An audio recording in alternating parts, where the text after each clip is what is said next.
Por extrañas que puedan parecer las ideas de la teoría cuántica, explican las observaciones de los experimentos subatómicos con tal éxito que en 80 años no se ha hallado otra mejor.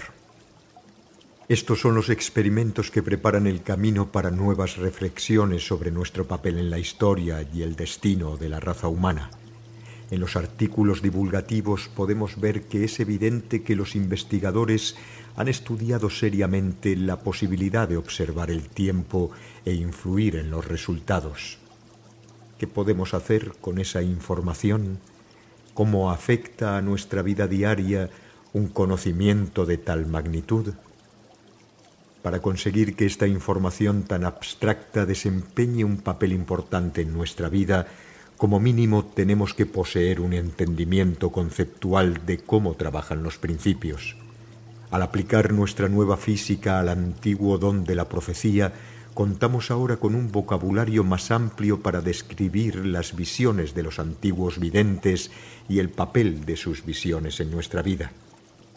Sin la ventaja de ese lenguaje y de esos modelos conceptuales, los antiguos profetas con frecuencia se quedaban solo con una vaga idea sobre el futuro tan lejano a su tiempo que ni siquiera tenían las palabras para describir lo que habían visto. Quizá nuestro concepto del tiempo como una ruta por la que se circula en dos direcciones podría servirnos para aplicar las ideas sobre las profecías previamente sugeridas. Un profeta que se hallara en medio de dicha ruta podría aplicar su don de profetizar proyectando sus sentidos hacia adelante o en dirección contraria. En lugar de mirar al horizonte para ver hasta dónde puede llegar su visión del tiempo, las percepciones del profeta en realidad se desplazan por la ruta hasta adentrarse en otra experiencia del espacio e del tiempo. Aunque el cuerpo de Nostradamus parezca estar en el presente, por ejemplo, sentado en una silla delante del hogar, en 1532, de hecho, la conciencia del profeta ha navegado por la vía del tiempo hasta la realidad de un futuro distante. La clave para comprender la profecía es que el futuro que se observa es el resultado lógico de las circunstancias en el momento de las profecías. Si algo hubiera de cambiar entre el momento del presente y el tiempo del futuro, entonces los resultados de las profecías tendrán que reflejar ese cambio. La física cuántica ha dado pie a un maravilloso vocabulario nuevo para poder describir justamente esas experiencias. Descripciones que en un principio pueden parecer que muy poco tienen que ver con la ciencia de la que se está hablando, poseen una forma muy elocuente de hacer comprensibles ideas complejas. El efecto mariposa es una de esas descripciones. El efecto mariposa, utilizado normalmente para describir la relación entre el momento del cambio y el posible resultado que se producirá a raíz de ese cambio en un tiempo posterior, se conoce formalmente como dependencia sensitiva en las condiciones iniciales. En resumen, este efecto confirma que pequeños cambios en las condiciones iniciales pueden conducir a grandes cambios en un resultado posterior. Al igual que las ideas complejas eran descritas mediante historias sencillas en el pasado, en la actualidad utilizamos una parábola para ilustrar el efecto mariposa. La frase sugiere: si una mariposa agita sus alas hoy sobre Tokio, un mes más tarde puede provocar un huracán en Brasil. El poder del efecto mariposa nos recuerda lo importantes que pueden llegar a ser los pensamientos y las acciones del momento, y se puede ilustrar gráficamente como un error localizado con consecuencias globales. Es posible que un error aparentemente insignificante, como una mala maniobra del conductor de un dignatario extranjero, pueda provocar una guerra global. Precisamente la historia fue testigo de dicho efecto en el primer cuarto del siglo XX.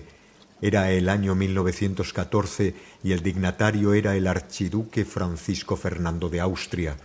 Un documental sobre los desencadenantes de la Primera Guerra Mundial señalaba: una equivocación del conductor del archiduque llevó al heredero al trono de Austria a encontrarse de frente con Gavrilo Princip, su asesino.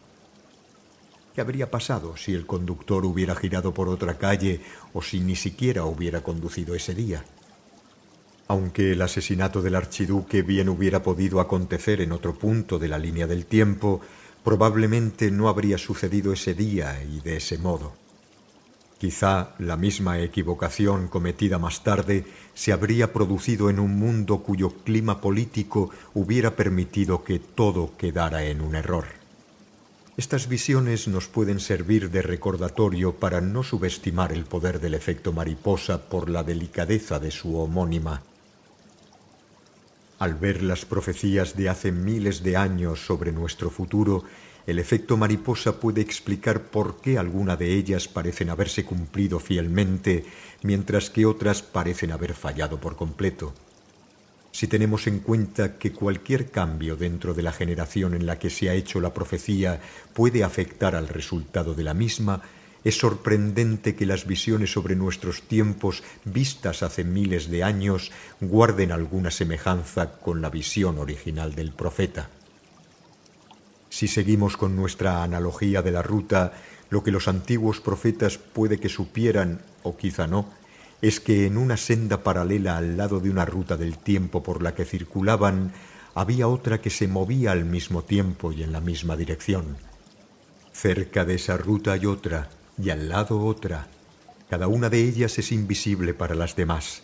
Cada ruta está ocupada por una superposición, copias sutiles de los mismos lugares, acontecimientos y personas en las mismas ciudades, países y continentes.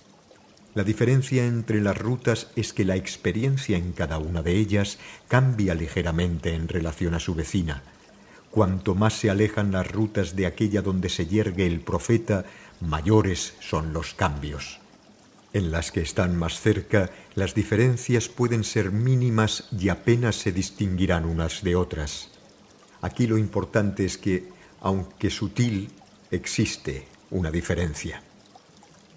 Si nos remitimos a los profetas de los manuscritos del Mar Muerto y del Código de la Biblia, recordaremos que para cambiar el resultado de cualquier profecía para el futuro, debemos cambiar nuestra vida en el presente. La física cuántica insinúa que la oportunidad de volver a definir los resultados puede que solo llegue en intervalos específicos donde las rutas del tiempo se desvíen de sus destinos y se acerquen entre ellas. A veces las rutas van tan paralelas que se tocan. Estos puntos de contacto son los puntos de elección de los que hemos hablado antes. En vista de las antiguas y las modernas profecías, este concepto de saltar de una ruta a otra en un punto clave de elección se convierte en una solución para el misterio de los milagros, de la sanación y de la comprensión del tiempo.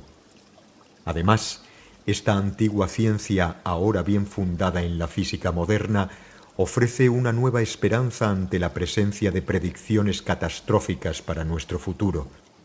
El resultado anteriormente descrito en el Código de la Biblia para el año 2012, por ejemplo, va acompañado de la pregunta ¿lo cambiaréis? En una matriz de posibilidades que empezó a desarrollarse hace más de 3000 años, la posibilidad de redireccionar un resultado potencialmente trágico fue reconocida incluso entonces. El cámbialo del Código de la Biblia, las trágicas lecturas de Nostradamus, Edgar Cayce y de los profetas anteriores a ellos, seguidas por escenarios aparentemente contrarios de paz y redención, son los marcadores de los puntos de elección a lo largo de la ruta del tiempo.